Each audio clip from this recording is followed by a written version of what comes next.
I'm Bob Arnold from North Bend, born in Bunker Hill. That's near Coos Bay. My mother called us Bunker Hill boys. Anyway, I've lived all over the world also, and retired recently. The thing is, I think a lot of us are concerned. I watched the appointment process very carefully, and I watched you, and I watched what you had to say. And Mr. Messerly, I watched you very carefully. In each case, both of you are very good about putting forward your qualities. Why are you qualified for the job? Very careful. Fred, you used very big words, and you used them properly. And they're very impressive. There's no doubt at all that you knew you could handle the job. But 1 week after you were sworn in, you wanted to hire an outside consultant to tell you what was wrong with the county. What's wrong with this picture? What's wrong is you're the one that's supposed to find out what's wrong with the county. You can't find out in 1 week. I've only seen you in here one time before that, and that's when you wanted a special deal from the county to give you a special break on a right-of-way on a lot you got a good deal on because of that right-of-way. That's the only time I've ever seen you here. But 1 week after you're a commissioner, you really wanted to appoint someone then, but during a budget meeting,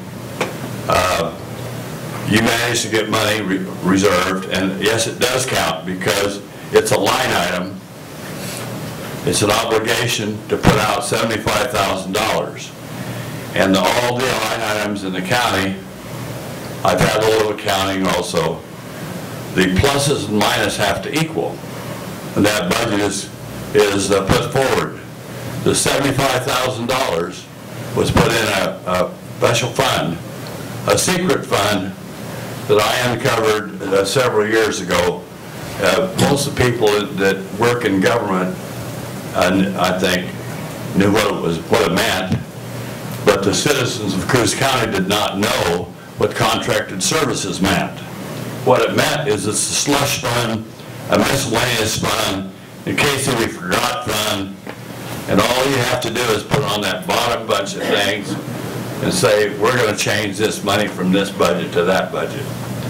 So the $75,000, as I understood it, and I listened to the whole thing, I also watched the video several times, was a provision so there would be money in there if you agreed to hire an outside consultant to come in and tell you what was wrong with the county and what to do to fix it. Now I'll tell you, I've come across these kind of committees myself. I used to work for one of the biggest aircraft companies in the world out of St. Louis, and I've got many lives myself, but I wouldn't want your job, not at all. And I appreciate you doing it, but you need to do it. You need to understand, it's full-time. This is not, you don't have the South County and you have the West County or whatever. Each one of you is fully responsible for the whole county government, the citizens and the employees. And I expect you to do it. Like I say, I wouldn't want to do it. I really don't think that part's very smart to take a job like that. But anyway, thank you for listening. Appreciate your comments, Bob. Is there anybody else? Randy?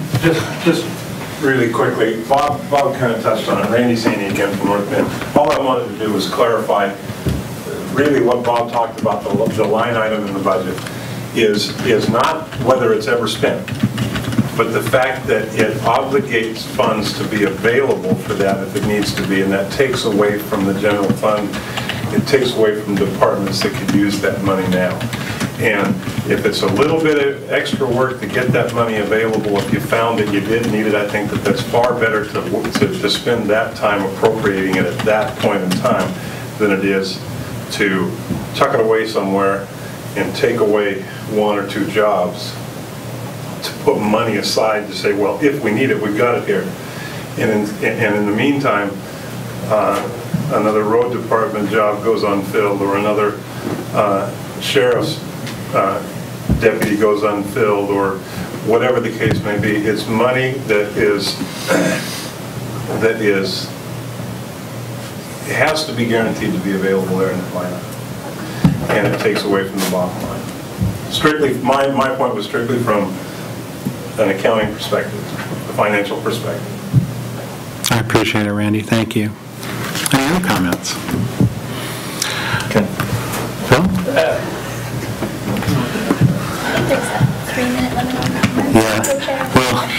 We'll extend the limit a little bit today. I just want to differentiate between the committees. Jody's on and the lady that's doing the predatory stuff they're not affecting a whole department in the county. What I'm talking about is department where somebody is going to come in here and they're going to make the decision and advise you on what to do for that department, in which that should be you making that decision. There's nothing wrong with you talking to an individual, like you said, Andy Jackson asked your opinion. He did a lot of people too, but Andy would never compromise his integrity, I don't think, by using the committee to pass a buck. And usually that's what committees do. It's for buck passing. They made the decision and gave it to you. And that's really the way I look at it. And like I said, I didn't come in here to make you guys mad or be mean to you. You're not. But it does affect my life. And I spent a lot of time here. I probably haven't missed 5 meetings in 2.5 years, probably, Bobby. Probably not. So I know everything. It's about went over this table. And I just, I've seen other commissioners that sit right there and just let things slide. That wasn't right. And they made no attempt to ever change them. That's why, I won't go into that. Everything I say is my opinion. It's just fine. That's what we want to hear. And I thank you guys. And I'm not that I'm mad at you, Cam, or Fred. I understand. That's sort of a hard way of saying stuff, I guess. No, you do just fine, Phil. Yeah, Fred? Absolutely. You go right ahead and I'll follow up. The last word? I just make the comment that first of all, it's encouraging, it's fine to get the feedback. My extension's 247. I think I'm Fred F. Messerly at Cook. Cuckoos or us or whatever. And the time is precious, the learning curve is high, but if you need something you want discussed or whatever, well, feel free. That's brings us back to, as Pogo said, we've seen the enemy and it's us. And it's bigger, and I mean that for all 63,000 people in this county, and that is that if you're going to be effective, if you want change, if you want a better place, it's going to be what you can communicate and get involved in within the county. Because all you got to do is read the paper and look at the news. I don't think there's a whole lot of people once you get out of Coos County that are looking out for us a whole bunch. So that being said, I am very well aware of the responsibility that we have as the 3 commissioners. And the bottom line on this whole deal is what level of service we can afford to provide.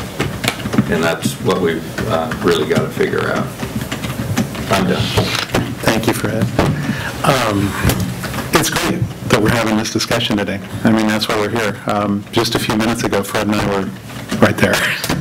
And I think that's a good thing, too. It really is. And just for you, Phil, and for a lot of other folks, I would never pass the buck to a committee. I stand behind all my decisions, and I don't make any of them lightly. I mean, today was an example. Very difficult decision to make. Took easily a over 100 hours, just reading, rereading, trying to figure out the right way to go on this.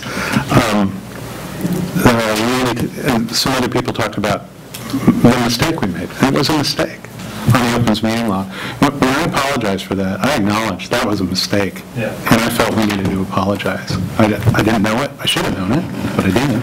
It's never going to happen again. Once again, it's a matter of taking full responsibility